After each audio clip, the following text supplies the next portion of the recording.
Hey guys, it's Rich with your Monday Spot on the Pagan Perspective. This week we're talking about urban environments, urban living, urban paganism.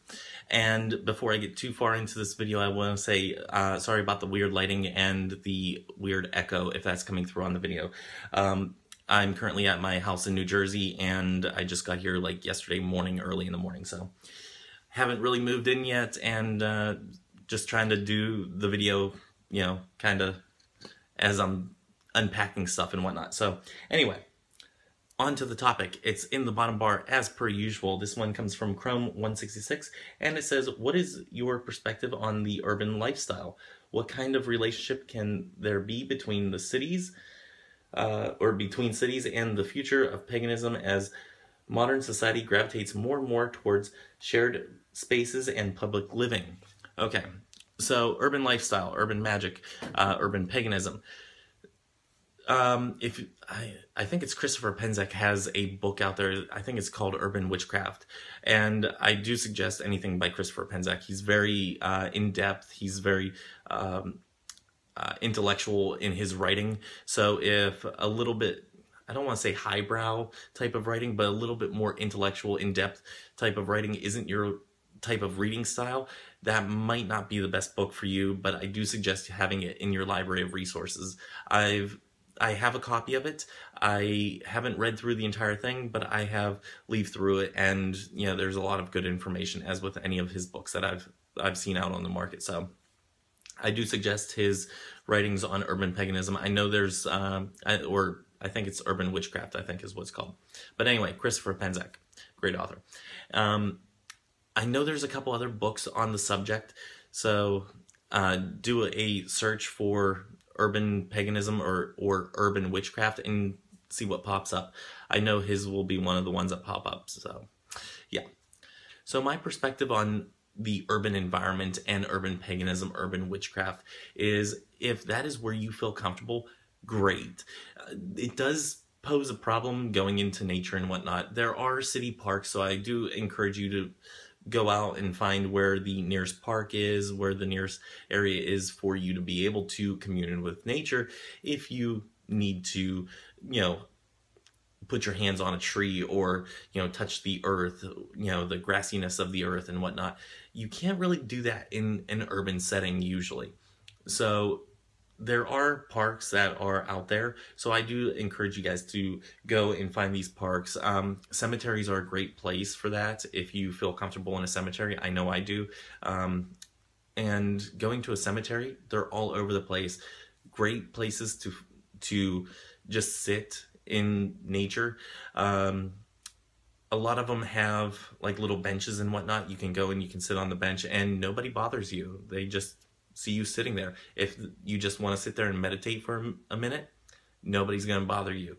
So cemeteries, great places. You don't even have to know who's buried there. So they're also interesting if you do find out who's buried there. So those are some places that you can go if you are in the urban lifestyle and you need to commune with nature. As far as shared living spaces, I have a roommate now, so they are up in their room and I'm downstairs. Just so happens he has a Wiccan-based practice and doesn't really do witchcraft, but is a more Wiccan-based practitioner. So didn't have to do a lot of explaining there, but if you explain to your roommate, a lot of them will see that what you're doing is not quote unquote evil.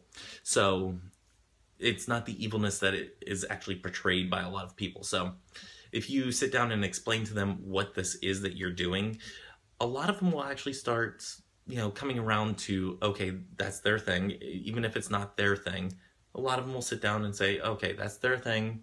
We go to church on Sunday, but their thing is whatever this is. And a lot of them will leave you at that. I think a lot of people are becoming more level-headed and accepting of each other.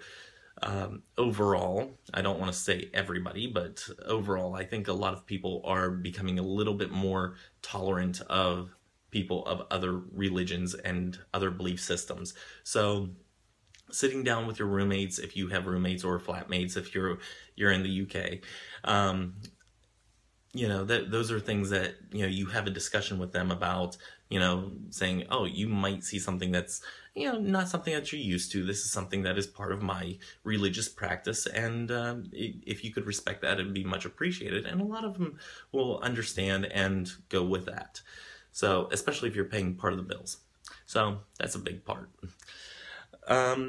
As far as public living, I have never stayed in a public facility where, there's more than like 2 or 3 people per smaller area. So I have never, and I count this as a blessing, that I've never had to stay at a shelter. I know people who have, and one of the things that they had with them, and this person's a really good friend of mine, one of the things that they had with them was their deck of fairy oracle cards, and they would take them everywhere they went because they didn't want anybody touching their stuff, or touching that particular deck.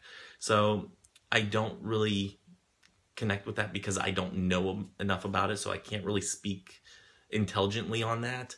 So in those types of situations, I can't really speak on that, and I'm sorry about that. So as far as urban living in general, living in the city, in the concrete jungle, if you need to, let's say, do a ritual, you can substitute all of the elements with little representations of them. Some places don't allow you to have open flames, and that can pose a problem. Electric candles work just fine for many individuals. If you're not able to burn incense, some places don't allow you to burn incense, and that's one thing that I made sure of whenever I had the house in Florida, that they allowed that. So things to ask about that. And if you tell them, this is a religious practice of mine, would I be able to do that? And they may or may not bend the rules for you. So things to keep in mind whenever you're looking for a place. As far as holding ritual space, you can pretty much do that anywhere. So, for instance, if you have representations of the elements, if that's part of your practice, you can definitely have those representations, minus fire if you're not allowed, and use electric candles or whatnot if you need to. Ways to draw energy in would be through the electricity that is surrounding you in one of those concrete jungles of, urban lifestyle. You have all this energy around you, the energy of the people hustling and bustling on the streets. You have the energy of, people needing to get to where they need to go. And some people, they can really feed off that energy. It's kind of a little boost of energy whenever you draw that energy in that people are just putting out there. You can draw it in, you can channel it through yourself, and you can put it to work in your workings if that is something that you do. So I hope I answered the question to your liking. It's definitely a possibility in paganism to have an urban lifestyle. I think people that rent apartments and whatnot, if they're not allowing candles and stuff like that, I think that, they should take into special consideration, if they're able to, on, candles and incense and stuff like that. Some places they draw the line and it's a hard line. Some places it is, okay, if it's part of a religious practice, fine. And if you can't light incense or light candles, which is a big issue with some apartment complexes and some apartment buildings, dormitories, stuff like that, then look for a local community center. Some community centers will allow you to hold ritual space with others that are of like mind. So you might be able to rent out a small area of either a metaphysical shop. Some will rent out a room to you for one day or an afternoon or something like that, and you can get a group of you together so you can observe your Sabbat, your ritual, your Esbat, whatever, and you can actually use that space for that time period. So things to look into on that. And if you are a solitary practitioner and you need a working space, again, look into the parks and look into cemeteries and whatnot. Sometimes, especially with parks and cemeteries, you don't want to go out there at night and do that, because in some places that's illegal. So you don't necessarily want to make it overly obvious, and you want to make sure that your practice isn't leaving anything behind, such as an unattended candle or something like that can cause a fire. So things to be cognizant of on that. Again, be respectful. That's always a key thing. Be respectful of the area. Be respectful of the places that you're using to have these rituals. And, you know, get out there and experiment with some stuff. You can work with wind magic. You can work with rain magic. You can work with the energy from all the lights and the hustling and bustling of the people. There's a lot of possibilities. And I know that Christopher Penczak puts some of this in his book, because that's where I got those tidbits from. So things to keep in mind whenever you're in those settings, that you can still perform your rituals. You can still do your magic. You don't necessarily need a candle. And I know I sound like a broken record. You don't always need all of the stuff. Sometimes little bits will do. And sometimes you don't need anything. You just need yourself. So that is the main key, is yourself, your visualization, your mind, being able to focus your intention into whatever you're doing. So things to keep in mind there. I hope I answered your question, and I think that's all that I have for this week. I'll see you guys next week. Hopefully by then I am a little bit more moved in and a little bit more prepared on the topic. So until next week, may you have love, hugs, and ladybugs. Bye-bye.